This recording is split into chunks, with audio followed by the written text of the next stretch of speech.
Hello grounders, welcome to market analysis video. કાલે શુક્રવારના દિવસે શું થશે આપણે આખું એનું આજે એનાલિસિસ કરશું અને સાથે સાથ લાસ્ટ જે આપણો ટ્રેડ હતો અને કયા બેઝ પ્રાઇસ એક્શન ઉપર હતો એની પણ આપણે ચર્ચા કરશું. તો ટાઈમ બગાડ્યા વગર આવી જાવ, કરી લઈએ સેન્સેક્સ, બેંક નિફ્ટી અને નિફ્ટીનું એનાલિસિસ. તો મારી સ્ક્રીન ઉપર આપણે લોકો જોઈ શકીએ છીએ કે ઓલમોસ્ટ નિફ્ટીનો ચાર્ટ આપણી સામે ઓપન છે. તો પહેલા ચર્ચા કરશું નિફ્ટીની અને બાદ આપણે આવશું બેંક નિફ્ટી ને પછી સેન્સેક્સ ઉપર. તો ફટાફટ તમે લોકો જોઈ શકો છો 1 hour ટાઈમ ફ્રેમમાં મેં ચાર્ટને ઓપન કરી લીધો. જે લોકોએ લાસ્ટ વિડીયો જોયો એને ખ્યાલ હશે કે મેં કીધેલું હતું કે ડિસેન્ડિંગ ટ્રાયંગલ પેટર્ન આપણને બુકમાં ખોટી બનાવેલી છે. ત્યાં શું કહેવામાં આવ્યું છે કે બેરિશ પેટર્ન છે. હકીકતમાં પ્રાઇસ એક્શન થિયરી એકવાર રિપીટલી હું ભણાવી દઉં તમને લોકોના અહીંયા. તો પ્રાઇસ કઈ રીતે મૂવ કરે એની ચર્ચા કરીએ તો આ એક એરિયા છે, બરોબર. જે એરિયાને થોડું ખરાબ દેખાય છે, આવી રીતે સિમ્પલ આપણે રાખીએ. આ એક વ્હાઇટ કલરનું અહીંયા આ રેઝિસ્ટન્સ છે અને અહીંયા સપોર્ટ પણ છે, બરોબર. અહીંથી પ્રાઇસ ઉપર આવતી તો રેઝિસ્ટન્સ તરીકે ટ્રીટ કરે, બ્રેકઆઉટ થઈને સપોર્ટ લઈએ તો આ સપોર્ટ તરીકે ટ્રીટ કરે. એક લેવલની વાત હતી. હવે આપણે આની ઉપર આગળ વધીએ, કલર ચેન્જ કરી નાખીએ આપણે. હવે તમે લોકો અહીં જોઈ શકો તો પ્રાઇસ કઈ રીતે મૂવ કરે એની ચર્ચા કરી દઉં. તો પ્રાઇસ અહીંયા રેઝિસ્ટન્સ આવીને નીચે આવી ગઈ, રેઝિસ્ટન્સ આગળ આવીને નીચે આવી ગઈ. તો અહીં એક પેટર્ન તમે ભણી ગયા, ડબલ ટોપ સેમ પ્રાઇસ ઉપર માર્કેટ રીટેસ્ટ કરી, મતલબ કે પ્રાઇસને ટેસ્ટ કરી 2 વાર, નો સક્સેસ થયું અને પછી ત્યાંથી નીચે પડે તો આ રીટેસ્ટ થયું. હવે આ ડબલ ટોપ પણ કેમ, તો આપણે એક જૂના જે ગ્રોઈંગ અંડરનું મેઇન પેજ છે, ગ્રોઈંગ અંડર ગુજરાતી કરીને, એમાં મેં એક રીલ મેકેલી બહુ જૂની. આરએસઆઈની બેઝ ઉપર તમે એડવાન્સ પ્રાઇસ એક્શનની મદદ લઈ અને અહીંયા ડબલ ટોપનું ટોપ બને ને ત્યારે તમે એન્ટ્રી લઈ શકો, બરોબર. હવે આ પ્રાઇસ ફેલ થઈ રેઝિસ્ટન્સ આગળ. હવે આની સિવાય બીજો શું કિસ્સો બને કે અહીંથી પ્રાઇસ ઉપર આવી, રેઝિસ્ટન્સ બ્રેક કરી ગઈ, સપોર્ટ લીધો અને પછી પ્રાઇસ ઉપર ગઈ. માર્કેટ આ રીતે ચાલે. અને સ્માર્ટ મની કોન્સેપ્ટના નામે કોર્સ મારે વેચવો હોય તો આને કહી શકું લોઅર લો, હાયર લો, હાયર હાઈ અને અગેન આ હાયર હાઈ, બરોબર. આ રીતે કોર્સ સેલર અલગ અલગ નામથી કોર્સ વેચતા હોય. પ્રાઇસ એક્શન પછી સ્માર્ટ મની કોન્સેપ્ટ નામ કરી અને કોર્સ વેચે છે. તો બહુ સિમ્પલ વસ્તુ છે, કાંઈ અઘરું છે જ નહીં શેર બજાર. ખાલી ટ્રેડ લીધા પછી ટ્રેડને કેમ મેનેજ કરવો, રિસ્ક મેનેજમેન્ટ એક લિમિટેડ વસ્તુ હોય, ટ્રેડ મેનેજમેન્ટ બહુ ઇમ્પોર્ટન્ટ વસ્તુ છે. તો પ્રાઇસ એક્શન ભણી ગયા આપણે કે બ્રેકઆઉટ, રીટ્રેસ, બે વસ્તુ જોઈએ. આ બ્રેકઆઉટ કહીએ અને આ રીટ્રેસ કહીએ. હવે અહીંયા પેટર્ન ખોટી છે કેમ મને ખબર પડી એનું અહીંયા તમને લોજિક સમજાવું. આ પ્રાઇસ બ્રેક કરીને ઉપર ગઈ, આ સેમ લેવલે સપોર્ટ લીધો, સેજ ઉપરથી પાછી નીચે આવી સપોર્ટ લીધો, પાછી ઉપર ગઈ પાછી નીચે આવી સપોર્ટ લીધો, પાછી ઉપર આવી પાછું નીચે. હવે અહીંયા હું કલર ચેન્જ કરીને તમને સમજાવું. આ ટ્રેન્ડ લાઈન નીચેની બાજુ જાય છે, અહીંયા સપોર્ટ એરિયા છે. કાં તો કે પ્રાઇસ અહીંયાથી સપોર્ટ લી છે ને ભાઈઓ, એટલે આ સપોર્ટ એરિયા છે. તો તમે વિચાર કરો, પ્રાઇસ ઉપર જઈને નીચે ધક્કો ખાઈએ એના કારણે, જો ચોપડીમાં ભૂલ કોઈ લખવા મૂર્ખા નથી કે લોકોને ખબર નહોતી, પણ આ વક્ત વક્ત કી બાત, એમ કે ને સમય સમયની વાત છે. જે ટાઈમે આ લોકોએ બુક બનાવી ને ત્યારે પેટર્ન્સ નવી હતી. કારણ કે જો શેર બજારમાં કોઈ પણ વસ્તુ રહી નહીં, ડાયનામિક છે, સેમ નથી રહેવાની, ચેન્જ થવાની. પેટર્ન સેમ છે, શું કરવા, તો કે એના માટે મારો 4 કલાકનો લેક્ચર તમારે લોકોને ભરવો પડે, પછી તમને સમજાય પેટર્ન સેમ શું કરવા રહીએ. બટ પેટર્ન હવે બધાને ખબર પડી ગઈ છે. એમાં ટ્રીક અને ટ્વિસ્ટ કઈ જગ્યાએ આવે એની હું તમને ચર્ચા કરું. તો આ સપોર્ટ લઈએ, સપોર્ટ લઈએ, સપોર્ટ લઈએ, સેમ ટાઈમે સેમ જગ્યાએથી સપોર્ટ લઈએ, પ્રાઇસ નીચે નથી જાતી. હકીકતમાં શું કરે કે અહીંયા ઉપર ગઈ તો અહીંથી પાછી પ્રાઇસ નીચે જઈ સપોર્ટ લઈને પાછી ઉપર ગઈ, તો આ પ્રાઇસ સુધી એને પહોંચવા ન દીધું, અહીં પાછું સેલ થયું, સેલ ઓન રાઇઝ હાલે છે, બરોબર. એટલે આનું કહેવાનું એમ હતું જેને બનાવી ત્યારે કે આ બ્રેક ડાઉન થાય પછી આ રિટ્રેસ કરીને પછી નીચે જાય તો ડિસેન્ડિંગ ટ્રાયંગલ પેટર્ન કામ કરે છે. તો અહીંયા price action, smart money concept બધાનો એક બહુ ઇમ્પોર્ટન્ટ રૂલ રહ્યો ને એ ભણાવતા નથી, ઇગ્નોર કરે છે, કારણ કે પોતે લાઈવ ટ્રેડ નથી કરતા એકેડમી વાળા. એટલે જ હું ઓલી રીલમાં એવું બોલ્યો હતો. હકીકતમાં શું છે કે આ ડાઉન સાઈડ બ્રેક થઈ ગઈ તો સરેરાશ નીચે નથી જતી. ઇવન ગૂગલ કરું તો એમાં સરેરાશ નીચે જ દેખાડ્યું છે. હકીકતમાં શું કે ડાઉન જાય, રિટ્રેસ થાય અને પછી નીચે જાય. પ્રાઇસનું રિટ્રેસમેન્ટ જરૂરી છે સેમ ટ્રેડને કન્ટિન્યુ કરવા માટે, બરોબર. હવે આ વસ્તુ મેં શું કરવા એવું કીધું કે અહીંથી ઉપરની બાજુ બ્રેક કરે તો એમાં રિટ્રેસની જરૂર ના પડે. કાં તો કે ભાઈ ચોખી ચટવાય જ છે, પ્રાઇસ 1 2 3 4 5મી વાર ટેસ્ટ થાય ને પછી ઉપર જાય, ખાલી સિમ્પલ આ જે લાસ્ટ હાઈ હતો એનો હાઈ બ્રેક કરી નાખે ગમે એ, તો આ પ્રાઇસ કન્ટિન્યુ ઉપર જ જાય. આના બેઝ ઉપર જ મેં એનાલિસિસ કરીને કીધું. તમે કાંઈ નવી વસ્તુ મેં નથી કરી, ખાલી જસ્ટ મારો એક્સપિરિયન્સ યુઝ કર્યો અને એના બેઝ ઉપર મેં તમને લોકોને એનાલિસિસ કરીને કીધું કે આવું અને આવું થાય. બરોબર. તો તમે લોકો એ જ વસ્તુ લાઈવ માર્કેટમાં ચોખ્ખું જુઓ. પ્રાઇસ ઉપરથી નીચેની બાજુ ફોલ થઈ, સપોર્ટ લીધો, સપોર્ટ લીધો, સપોર્ટ લીધો 4 વાર, 5મી વાર સપોર્ટ લીધો, આ હાઈ હતો એ હાઈ બ્રેક કર્યો એટલે તો કન્ડિશન મૂકી હતી ને ભાઈ કે આ 24,700 ઉપર જાય. આનો હાઈનો લેવલ જુઓ 24,723નું છે. આની ઉપર જાય એનો મતલબ કન્ફર્મ કે ભાઈ પ્રીવિયસ જે હાઈ હતા ત્યાંથી શોર્ટ કરવા વાળાને ચડી ભીની કરી નાખશે નીચેથી બાયર્સ, અને એ લોકોના એસએલ હોય અહીંયા હોય એસએલ હિટ કરી અને પછી ઉપર જાય, પછી કન્ટિન્યુ ઉપર જ ગયું હોય. જે 850 નો આપણો ટાર્ગેટ હતો એ હિટ કર્યો. તો આ એનાલિસિસ કર્યું, એનાલિસિસ સમજાયું. પણ હવે આવી જ રીતે આપણે એક ફ્રેશ એનાલિસિસ કરીએ અને સમજીએ મિત્રો કે કઈ રીતે શુક્રવાર આપણે ટ્રેડ પ્લાન કરવો. ઓકે ચાલો. હા, હવે મેં એક ટ્રેડ તમને લોકોને કીધા હતા. મારો પ્લાન શું છે કે એક દિવસની તેજી કવર કરવાની, એના પછી મારી ઈચ્છા છે માર્કેટ 25,000 જાય પછી આ વારો ટ્રેડ, આ વારો જો આ અહીંયા રેડ કેન્ડલ દીધી હતી કે ભાઈ જો 12 વાગ્યા સુધી માર્કેટ ઉપર જતું રહીએ ને, જેને યાદ હોય કોમેન્ટ કરજો કે 12 વાગ્યા સુધી ઉપર જતું રહીએ તો 12 વાગ્યા પછી અહીંથી માર્કેટ નીચેની બાજુ ફોલ કરે તો બી રેડ કેન્ડલ બને ને તો કામ કરવાનું. તો આ 2 ટ્રેડ પ્લાન મેં દીધા હતા. મારો વીકલી લોંગ ટ્રેડ પ્લાન જે છે એમાં આપણી ઈચ્છા મેં વ્યક્ત કરી હતી કે જ્યારે 25,000 ને માર્કેટ અટશે, 25,000 ને એડા પછી જ્યારે પાછો 25,000 નું લેવલ તોડશે, અપ બાજુ તોડ નાખ્યું. જો ઘણા નવા સબસ્ક્રાઈબર જે આવ્યા એ બિચારાઓને મારા ભાઈઓને સમજાય નહીં તો ઈઝી કરી દો. આ 25,000 નું લેવલ તોડીને પછી 100 જતું રહ્યું, પછી 200 જતું રહ્યું. પ્રશાંતભાઈ કઈ લેવા દેવા નહીં. પ્રશાંતભાઈ લેવા દેવા ક્યારે થાય? જ્યારે 25 નું લેવલ આમ તોડશે. તો આ અપસાઇડ તોડ્યું, હું અપસાઇડ ટ્રેડ નથી કરવાનો. 25,000 અડી ગયું પછી અપસાઇડ ટ્રેડ હું નહીં કરું. પછી સિમ્પલ છે, અહીંયા બ્રેક કરશે. અને હા ખાસ ઇન્ડિયા વીક સ્લો એટલે ધ્યાન રાખજો, હું આખી વાત આગળ કરું. પણ ઘણા લોકો કે 200 પોઈન્ટ હાટાની તેજી કરી લેવાય ને, અહીંયાથી ડાઉન સાઈડ 25,000 નું લેવલ તોડ કરશે તો મારો ચોખ્ખો ડાયરેક્શનલ ટ્રેડ દે. હું ડાયરેક્શનલ ટ્રેડર હું અને ચાર્ટ રીડ કરવા વાળો ટ્રેડર છું, નહીં કે પ્યોરલી ઇન્ડિકેટરને ધ્યાનમાં રાખવા. 660 પોઈન્ટ ચોખ્ખા મને મળે ઇન્ટ્રાડેમાં એઝ અ ટ્રેડર. મહિને પ્રોફિટેબલ રહેવા માટે કેટલા પોઈન્ટ્સ જોઈ ચોખ્ખું ને ચટ મેં ઘણી વાર કીધેલું છે. નવા સબસ્ક્રાઈબરને કહી દઉં, ખાલી 280 પોઈન્ટ્સ મહિને તમને મળે એટલે તમે બહુ પ્રોફિટેબલ ટ્રેડર બની ગયા છો એમ કહેવાય. હવે રોજના 20 પોઈન્ટ લ્યો, 15 પોઈન્ટ લ્યો, એ કન્સિસ્ટન્સી તમારે જાળવીને રાખવાની છે. મેઇન તમે ડિસિપ્લિન મતલબ કે કન્સિસ્ટન્સી ત્યાં જ ભૂલ કરો હો. બરોબર. 280 પોઈન્ટ મળે એટલે તમે પ્રોફિટેબલ ટ્રેડર બની ગયા. 280 પોઈન્ટ એટલે રાઉન્ડ ફિગર 300 ગણો. એક લોટ લઈને બેઠા હોય તો તમે ગણો, એક લોટ 75 નો છે નિફ્ટીમાં, 7,500 100 પોઈન્ટે, તો એવા 300 પોઈન્ટ તમારે કરવાના છે. 7 3 21 22 થી 23,000. મંથલી માણસનો પગાર 20,000 ઊભો રહી જાય છે. તમે મંથલી શાંતિથી આમાંથી 200 પોઈન્ટ કાઢી, ઓલા 280 પોઈન્ટ કાઢીને પ્રોફિટેબલ બની શકો. ભૂલ ક્યાં આવે? કન્સિસ્ટન્સી નથી ફોલો રહેતી એમાં. બાકી આ બધું તો બહુ ઇઝી છે. ચાલો, તો આખો નેક્સ્ટ પ્લાન હું તમને લોકોને નેક્સ્ટ એનાલિસિસ વિડીયોમાં કહી દઈશ. પણ હું આવી રીતે ડાયરેક્શનલ ટ્રેડ છે અને હજી આ ડાયરેક્શનલ ટ્રેડ માટે આપણે ઊભા છીએ. ભલે થોડુંક પાછળ હું આને લઈ લઉં, પછી કાલના એક દિવસ આપણે કાલે શુક્રવાર પૂરતું જ એનાલિસિસ અત્યારે બનાવી અને કહી દઈએ. બાકી વીકલી એનાલિસિસ વિડીયો આવશે જેમાં આખા અઠવાડિયાનું અને સાથે સાથે સોમવાર કઈ રીતે ટ્રેડ કરશું એની પણ વાત કરશું. બરોબર.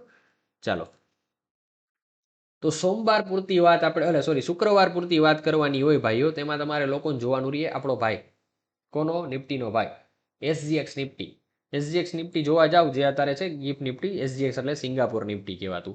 હવે એ 25,000 અડી જાય એમ જેની રીલ પોસ્ટ કરી છે. મને ઇન્સ્ટાગ્રામમાં ખાસ કરીને ફોલો કરજો. લાઈવ માર્કેટનું અપડેટ હું અહીંયા નાખતો રહીશ. જે કંઈમાં તમને લોકોને અચાનક થવાવાળી મુવમેન્ટ વિશે મારે કેવું હોય ત્યાં કહીશ. માર્કેટની ન્યૂઝનું અપડેટ બધું અહીંયા મળશે. લિંક નીચેની બાયોમાં મળી જાય. ઓકે, તો એને ફોલો મને કરી લેજો ત્યાં ખાસ કરીને. 25,000 ડિસ્ક્રિપ્શનમાં લિંક મળશે. સોરી, 25,000નું જે લેવલ છે આને ગિફ્ટ નિફ્ટી અડી ગયું. હવે શુક્રવારના દિવસે શું પોસિબિલિટીઝ છે? તો જો પેલું ગેપ અપ આપણને દેખાય, કારણ કે 950 ઊભું આપણું માર્કેટ ક્યાં ઊભું હોય? 830, 836, એટલે 100 પોઈન્ટની ગેપ અપની પોસિબિલિટીઝ છે. બીજું, હવે જે લોકોએ પોઝિશન તેજીની કરેલી છે એ લોકોનો ટાર્ગેટ 25,000 નો હોય છે એટલે એ લોકો હોલ્ડ કરશે. બીજું, જે લોકોને ચાલુ માર્કેટે ખબર પડી ગઈ 25,000 સુધી માર્કેટ ખુલ્લું ગેપ અપ, કાં તો કે એ લોકો આ તેજી મિસ કરી ગયા હોય. જે લોકો તેજી મિસ કરી ગયા હોય ને એ છેલ્લે પોઝિશન બનાવી કે શુક્રવાર ગેપ અપ ખુલશે, કાલ રજા હે. ઘણા લોકોએ પુટ સેલની પોઝિશન બનાવી હોય એટલે 25,000 રેઝિસ્ટન્સ બનેલું હોય ડેટાની આજે આપણે ચર્ચા નહીં કરીએ. 25,000 રેઝિસ્ટન્સ બનેલું એટલે 950 ખુલે ને તો પેલી ઝટકી એક લાગશે, 25,000 અડાડવાની. એટલે ચાલુ ગાડીએ નથી ચડવાનું થતું. 10-15 સુધી વોચ કરવાનું રહે માર્કેટ. એટલે પહેલા ગેપ અપ માર્કેટ થાય અને માર્કેટ જશે 25,000 સુધી. જો આ સેટઅપ હું ડિલીટ નથી કરતો, આ સેટઅપને ખાલી હું સેજ ફોરવર્ડ કરી દઉં ઉપરની બાજુ. બરોબર, એટલે તમને લોકોને ખ્યાલ રહે.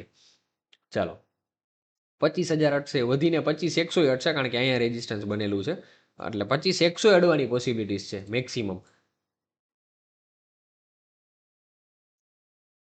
બરોબર, બટ હું 25,000 પૂરતો સીમિત. 25 અડી ગયા એટલે હું રાહ જોઈશ કે હવે જ્યારે આ 25,500 અડિયા મને ફેર નથી પડતો. મારી તો એક જ, જો trade your plan your trade, trade your plan, આ કોન્સેપ્ટથી હું હાલું. એટલે મારું કહેવાનું શું થાય, 25,500 અડે તો મને લેવા દેવા નથી. હાલાકી હું ફિક્સ તમને કહી દઉં, 25,100, 25,200 થી ધક્કો ખાય નીચેની બાજુ. 25 બ્રેક થાય ત્યાં સુધી પ્રશાંતભાઈ મોઢે આંગળી રાખી જોશે શાંતિથી. આ મારું ગણિત છે. એટલે 25 અડી ગયું ત્યાં સુધી આપણે ટ્રેડ સવારમાં કરવું હોય તો કરશું, પણ 10-15 પછી કરશું. 10-15 પછી ટ્રેડ શું બની શકે, મારી ઈચ્છા મુજબ જો કન્ટિન્યુ અપ જતું હોય, કારણ કે જો 10-15 સુધીમાં કોઈ ગેપ ફિલ નથી થતો ને, તો ઈ ઇન્ટ્રાડેના દિવસમાં 12:30 પછી ગેપ ફિલ કરવા માટેની પોઝિશન બનવી જ બને. બાકી 12:30 પહેલા એનો ગેપ ફિલ થાય નહીં. જો 10-15 સુધીમાં નથી થતો ને, તો પેલી 2 કલાક સુધીમાં નો જ થાય. તો એ ટાઈમ દરમિયાન કોલના પ્રીમિયમમાં હરવે હરવે વધારો આવે. જો એને બપોર પછી ફિલ કરવો હોય તો જોઈ લોકો ડેલી બેઝ ઉપર. હું હોય ફિઝિકલી લખું પેજમાં, ઓપ્શનના પ્રાઇઝે હું લખતો હોય. હવે ઇન્ડિયા વિક્સ લો ઉપર છે, હાઈરો ઇન્ડિયા વિક્સની ચર્ચા કરી દઉં. ઇન્ડિયા વિક્સ તમે જોવા જાવ 10 ઉપર છે. ઇન્ડિયા વિક્સ 10 ઉપર હોય ને, તો અહીંયા એક બટરફ્લાય કરીને સ્ટ્રેટજી આવે, એનો ઉપયોગ થાય. બટ આપણે એવું લુકાઈ છુપાઈને પ્રીમિયમનો ધંધો નથી કરતા. આપણે ચોખ્ખો ચટ ઓપ્શન બાયર, ઓપ્શન સેલર, કેવા એગ્રેસિવ ઓપ્શન બાયર ને એગ્રેસિવ ઓપ્શન સેલરમાંથી આવીએ છીએ. તો આવા ઓપ્શનના જે બટરફ્લાય વાળા છે, 4 બાજુ પોઝિશન બનાવી, એ ધંધા આપણને ના ફાવે. અત્યારે ઇન્ડિયા વિક્સ લો હોય એ ધંધો થાય. ઇન્ડિયા વિક્સ લો એટલે શું થાય, ઘણા મિત્રોનો ક્વેશ્ચન આવતો હોય છે. ટૂંકી ટચ ભાષા મારા ભાઈ તમને સમજાવી દઉં. ઇન્ડિયા વિક્સ લો ઉપર હોય એનો મતલબ કે બધાય શાંતિથી માર્કેટમાં પૈસા નાખ્યા જ છે, પણ હવે એ લોકોને ખબર નથી પડતી પૈસા ક્યારે કાઢવા. અને એ લોકો કાઢતા નથી. કદાચ માર્કેટ પડે ને તો એ લોકો પૈસા નથી કાઢતા. એ લોકો મગજમાં એવું નાખીને બેઠા કાલે ઉપર બજાર જાહે. હવે એવો કંઈક પેનિક સિનારીઓ આવે કે જે પોર્ટફોલિયો 30% ગ્રીન હોય એમની બદલે ફટ કરતો માર્કેટ થોડુંક પડે, અને પોર્ટફોલિયો ઘણીવાર નોટિસ કર્યું હોય છે, માર્કેટ ઓલ ટાઈમ આઈ મારે પોર્ટફોલિયો વધતા જ નથી. અને ઘણીવાર એવું જોયું છે માર્કેટ વધતું નથી, પોર્ટફોલિયો વધે છે. તો એવી કંઈક સિચ્યુએશન થાય કે 30% ગ્રીન વસ્તુ દેખાતી હતી 15% દેખાય, ત્યારે પેનિક સિનારીઓ આવે અને ત્યારે મોસ્ટ ઓફ માણસો એનો પ્રોફિટ બુક કરે. માણસોનો મતલબ સિમ્પલી આપણે આપણી ભાષામાં સમજીએ, મ્યુચ્યુઅલ ફંડ હાઉસ અને એસઆઈપી દ્વારા જે કંઈ પૈસા માર્કેટમાં ગયા છે, એ જે લોકો એની એસઆઈપી ને મ્યુચ્યુઅલ ફંડના પૈસા ઉપાડવાનું ચાલુ કરે, ત્યારે માર્કેટ હરવે હરવે કરતું પડે. અથવા ફોરેનનું સેલિંગ ચાલુ થાય ત્યારથી આપણા પ્રોફિટ બુકિંગનો ધંધો આપણા લોકોનો ચાલુ થાય. બાકી આપણે લોકો તો ઇન્ડિયા બુલિશ છે કરીને બેઠેલા જ છીએ. તો ઇન્ડિયા વિક્સ લો ઉપર છે, એના કારણે ડેલ્ટા એક જ વસ્તુ ઓપ્શનની અંદર જોવા મળે. એમાં શું થાય, 1 રૂપિયો માર્કેટ વધે તો તમારો કોલ હોય 1 રૂપિયો વધે, 1 રૂપિયો માર્કેટ ઘટે તો તમારો પોટ રહ્યો 1 રૂપિયો ઘટે. In the money out of the money યાર ફેર નથી પડતો, કારણ કે એટ ધી એન્ડ બધાની વેલ્યુ 1 થઈ જાય ડેલ્ટાની. બરોબર છે. તો એના માટે એક આખો ઓપ્શનનો આપણો વિડીયો હોય, પાછળથી હું અપલોડ કરી દઈશ, જૂની ચેનલમાં હતો. બટ ઇન્ડિયા વિક્સ લો ઉપર હોય એટલે એમાં ઓપ્શનમાં પ્રીમિયમ ન હોય. 5 દિવસની એક્સપાયરી હોય તો રોજનું 20 રૂપિયા રહે, એમાં પ્રીમિયમ હોવું જોઈએ ઓપ્શન્સની અંદર. અત્યારે તમે હિસાબ જે માણસને નથી મારતા આવડતો એને હિસાબ મારતા હું શીખડાવી દઉં અહીંયા ફટાફટ. કારણ કે નવા સબસ્ક્રાઈબર છે એટલે મારે ડિટેલમાં સમજાવવાની ઈચ્છા છે, તો થોડોક વિડીયો લંબાવી દઉં, પછી ફટાફટ એનાલિસિસ બતાવી દઈશ. જો ભાઈ અત્યારે 24,836 રૂપિયા હાલે છે. બરોબર છે. તો 24,600 કોલ જોવા જાવ ને, તો કોલનો ભાવ આઈડિયલી એક્સપાયરી દિવસે કેટલો હોય છે, આજે ભલે ગમે એ વાર હોય, મંગળવાર એક્સપાયરી તો એક્સપાયરી દિવસે એક્ઝેક્ટલી 3:15 ઉભા હોય તેનો ભાવ કેટલો હોય 24,600 કોલનો. એ હું અત્યારે કાઢવો હોય તો કેમ કાઢી શકું, તો -24,000 અત્યારે જે ભાવ હાલતો એ બાદ કરી દેવાનું. જે વસ્તુ તમે લઈને ઉભા હો એમાંથી બાદ કરી દેવાનું. પુટ હોય તો એડ થાય, કોલ હોય તો બાદ થાય. તો 24,836 ભાવ હાલે. આ 36 બાદ કર્યા, 236 રૂપિયાનો ભાવ હોવો જોઈએ. હવે એની બદલે હકીકતમાં એનો ભાવ હાલતો હોય કેટલો, તો કે ભાઈ 300 રૂપિયા. તો આ 64 રૂપિયા શું છે, 300 મેં પ્લસ કર્યા, શું કરવા, કારણ કે માઇનસમાં જવાબ આવ્યો હતો. તો 300 રૂપિયાનો ભાવ હાલતો હતો કેટલો જોઈએ, 236 રૂપિયા ભાવ ડેલ્ટાના હિસાબથી હોવો જોઈએ. 300 રૂપિયા ભાવ હાલતો, એનો મતલબ કે 60 રૂપિયાનું પ્રીમિયમ છે. હવે સોમ ને મંગળ, શુક્ર સોમ બાકી, મંગળવાર એક્સપાયરી, તો આને ભાંગા 2 દિવસ બાકી, એક્સપાયરી દિવસ ગણો તો વાંધો નહીં. હા, એક્સપાયરી દિવસ ગણવાનો 3 દિવસ વાંધો તો નહીં, કારણ કે શુક્રવાર બાકી એ, સોમવાર ને મંગળવારે 3 વાગ્યાનું પ્રીમિયમ 0 થાય. રોજનું 20 રૂપિયાનું પ્રીમિયમ આવી ગયું સરેરાશ 300 રૂપિયા ભાવ હોય તો. હવે માની લ્યો કે એનો ભાવ 24,836 માઇનસ 24,600, 236 રૂપિયા છે. એની બદલે એનો ભાવ હકીકતમાં 194 રૂપિયા હાલે. તો 42 રૂપિયા ડિસ્કાઉન્ટથી હાલે છે. હકીકતમાં ભાવ બંધ ક્યાં થાય, તો કે 236, એટલે આ ડિસ્કાઉન્ટથી હાલે છે. પ્રીમિયમ ક્યારે હોય, જ્યારે એ ભાવ 236 કરતા ઉપર હાલતું હોય, એટલે 240 હોય તેમાં રૂપિયાનું પ્રીમિયમ હોય, પણ 194 હાલે તો 42 રૂપિયાનું પ્રીમિયમ એમાં નથી, ડિસ્કાઉન્ટથી હાલે. તો એક્સપાયરી દિવસે ઉપર બંધ થશે. હવે ઘણા જે જૂના સબસ્ક્રાઈબર એને ખબર છે કે મેં 2 વારી વસ્તુ 20 રૂપિયા પોગાડેલી, હીરો 0 ટ્રેડ કરેલા છે, કેના બેઝ ઉપર કરેલા હોય? સિમ્પલ આ મેક્સપેનનો કોન્સેપ્ટ છે, આ મેક્સપેનના કોન્સેપ્ટ ઉપર જ કરેલો હોય. ક્લિયર? ચાલો, તો આ થિયરી મેં તમને ભણાવી લીધી. હવે ડેલ્ટા, આ ડેલ્ટા થયો તો પ્યોર ડેલ્ટા ઉપર જ હાલે. આ વસ્તુને કારણે આપણો જે 5000નો પ્રોફિટ હતો એ 18000 થઈ શકતો હતો, પણ મેં ટ્રેલ એસએલ 10 રૂપિયાથી મેં ટ્રેલ એસએલ કર્યો. ઇન્ડિયા વિક્સ લો હે એની બીકેજ ફટ કરતી એક કેન્ડલ આવે 40 રૂપિયાની પથારી ફેરવી જાય. 40 રૂપિયાની મને ફટ કરતી અડે ડાયરેક્ટલી 12 થી 14000 રૂપિયામાં. કમાવો હોય 10,000 રૂપિયા અને લોસ થાય 15,000 રૂપિયાનો. આ ગણિત કોઈ દી બેહે નહીં. એના માટે જ એસએલ ટ્રેલ કરવો જોઈએ જ્યારે 10 નીચે ઇન્ડિયા વિક્સ હોય. આઈડિયલ ઇન્ડિયા વિક્સ ક્યારે કહેવાય? 15 થી 18 વચ્ચે ઇન્ડિયા વિક્સ હોય ને એને આઈડિયલ કહેવાય. અને પ્યોરલી આ કેમ ઓપ્શન બાયર માટે સારું કહેવાય? કારણ કે અત્યારમાં પ્રીમિયમ હોય જ નહીં. તો પ્યોર એક્શન સેલર માટે ક્યારે? જ્યારે ઇન્ડિયા વિક્સ 20 ઉપર હોય ત્યારે પ્યોર ઓપ્શન સેલર માટે સારું કહેવાય. પ્રીમિયમ 200 રૂપિયા વધારે હોય, રોજનું 20 રૂપિયા હોય ને એટલે રોજનું 40 થી 60 રૂપિયા વધારે હોય, ત્યારે ઓપ્શન સેલરને મસ્ત પૈસા બને. રોજ સવાર ઉઠીને પ્રોફિટ છાપી લેવાનો, એવા દિવસો હોય. તો મેઇન તો આ જ વસ્તુ ને, ક્યાં ઊભું ને ક્યાં એગ્રેસિવ થવું. આપણાથી ઊભાય નહીં એટલે આપણે બજાર મેકવું પડે લોસ કરીને. ક્લિયર? તો હવે 25,000 ને અડી જાય ત્યારે હું અહીંયા 25,100 નો એસએલ રાખીશ. 25,000 ને પાછું નીચેની બાજુ તોડે ત્યારે હું ડાઉન સાઈડનો ટ્રેડ પ્લાન કરીશ. હવે કાલના દિવસમાં શું કરવું? જો 25,000 ને અડી અને પછી ઉપરની બાજુ અડવા જાય તો હું પર્સનલ લેવલ ઉપર ટ્રેડ અવોઇડ કરીશ. તમને લોકોને ખબર છે કે 25,000 અડશે તો 25,100 અડશે, પણ એ રિસ્કી ટ્રેડ થાય. પોસિબિલિટીઝ કેવી ભાઈ? તો કે 80% હારવાની, 20% થી 30% જીતવાની, એવી પોસિબિલિટીઝ બે. એટલે અપસાઇડ ટ્રેડ અવોઇડ કરાય. 25,000 ન થતું ત્યાં સુધી 25,000 ને ખેંચવાની પૂરતી કોશિશ કરી લ્યો. હવે અહીંયાથી 25,000 ને અડી ગયું અને બીજી કન્ડિશન શું થાય? 25,000 ને અડ્યા પછી એને ઉપર જવું નથી, નીચેથી એ લોકો ધક્કો મારે. અહીંયા કન્સોલિડેશન થાય 25,000, 25,100, 24,900 ની વચ્ચે. એટલે આ એક ઝોન બની જાય આ આવી રીતનું, કે આમાં પ્રાઇસ રમવા માંડશે. બરોબર? અને જો એ 25,000 ને બ્રેક કરે તો હું તો શુક્રવાર ટ્રેડ કરીશ ડાઉન સાઈડનો, બાકી હું ટ્રેડ નથી કરવાનો. અમારો ટ્રેડ પ્લાન હતો ચોખ્ખો ને ચટ. નિફ્ટી પૂરતો, નિફ્ટી ઇન ડેપ્થમાં મેં વાર્તાલાપ કર્યો તમારી યારે, કારણ કે નિફ્ટી હું ટ્રેડ કરું છું એના કારણે. ચાલો હવે ફટાફટ આપણે પતાવી લઈએ બેંક નિફ્ટી. બેંક નિફ્ટીમાં સુપર ડુપર તેજી જોવા મળી. સુપર ડુપર તેજી જોવા મળી, પણ આમાં કઈ પ્રશાંતભાઈની હોશિયારી ખરી? હા. શું? જે જૂના સબસ્ક્રાઈબરે ભૂલ્યા વગર, બરોબર છે, દશેરા હે રાવણ સપને આવશે જો કોમેન્ટ ન કરીને તો શું છે ભાઈઓ? આ અહીંયા મેં તમને લોકોને શું કીધું હતું કે ઉપરથી માર્કેટ નીચે આવ્યું. અહીંયા મેં આ લીટો ડ્રો કરી દીધો હતો ક્યારે? 26 સપ્ટેમ્બરે. અહીંયાથી માર્કેટ આ આવી રીતે ઉપરની બાજુ જાશે. આ 1000 પોઈન્ટ ઉપર જવું જોઈએ. ગયું? તો હા કે ના? તો કે આ રહી જો આખી જે રેલી રહી ને 1000 પોઈન્ટની રેલી, આપણે પહેલા જ કીધું કાં તો કે અહીંયા રીટ્રેસ કરવા આવશે એવું મેં ચોખ્ખા અક્ષરમાં પહેલા એનાલિસિસ કરીને દઈ દીધેલું હતું. અને આ ઓલમોસ્ટ એ વસ્તુ થઈ. હવે અહીંયાથી શું થવું જોઈએ? તો જો એનો લીટો ડ્રો કરીને દીધેલો હોય, જો આ લાલ લીટો હોય અને ખેંચીને હું અહીંયા લઈ આવી દઉં એટલે તમને લોકોને ખબર પડી જાય કે અહીંથી પડશે અને 54,000 પાછું આવી જાય. હવે અહીં મસ્ત એન્ટ્રી બને જ્યારે 55,000 તોડે ને ત્યારે ડાઉન સાઈડનો મસ્ત ટ્રેડ પ્લાન થાય. ત્યાં સુધી એને ઉપર જવું હોય ત્યાં સુધી જવા દેવાનું. અહીંયા આપણે રાખવાની ભાઈબંધી. આ લેવલ બ્રેક થાય ને 55,000નું તો મંદીમાં ઘૂસવાનું. બરોબર? બાકી એનું રેઝિસ્ટન્સ ક્યાં આવી જાય બેંક નિફ્ટીનું? ઓલમોસ્ટ અહીંયા 55,600 આસપાસ. બરોબર? આ 55,600 આની જે હવા રહી એ થોડી હરવી પડી જશે.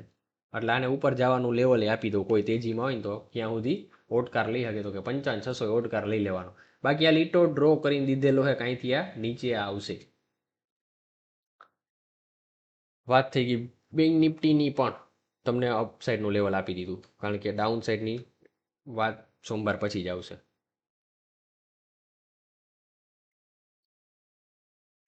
ચાલો સેન્સેક્સમાં ભાઈ જે લોકો જોયું હોય એ લોકો કોમેન્ટ કરી દો. શું મેં કીધું હતું? 80,500નું લેવલ બ્રેક કરે તો 80,800 સુધી આપણે તેજી કરશું. ચોખ્ખી વાત કઈ હતી, ચોખ્ખી ચટ વાત તમારી સમક્ષ છે. અહીંયાથી ડાયરેક્ટ આપણને પૂરેપૂરા 400 પોઈન્ટ મળ્યા. હું સેન્સેક્સ ટ્રેડ નથી કરતો, ટ્રેડ જોતો હતો, આપણે ટ્રેડ પ્લાન કરીને દઈ દીધો. આનું તેજીનું વ્યૂ ક્યાં સુધી ભાઈ? 81,500 સુધી. બરોબર? સિંગલ ડેમાં આપી શકે. હા, સેન્સેક્સને મજા આવી કરી શકે. એટલે 81,500 સુધી તેજીનો રસ્તો સેન્સેક્સનો ખુલ્લો છે. ચાલો સેન્સેક્સ એનાલિસિસ પણ આપી દીધું. કાલનો દિવસ સેન્સેક્સ માટે કેટલા પોઈન્ટ થાય? 500 પોઈન્ટ ચોખ્ખું કાલના દિવસે જ એ 81,500 સેન્સેક્સ ઉડાડી દે. ડન. મળ્યા નેક્સ્ટ વિડીયોમાં. જય હિન્દ, જય ભારત.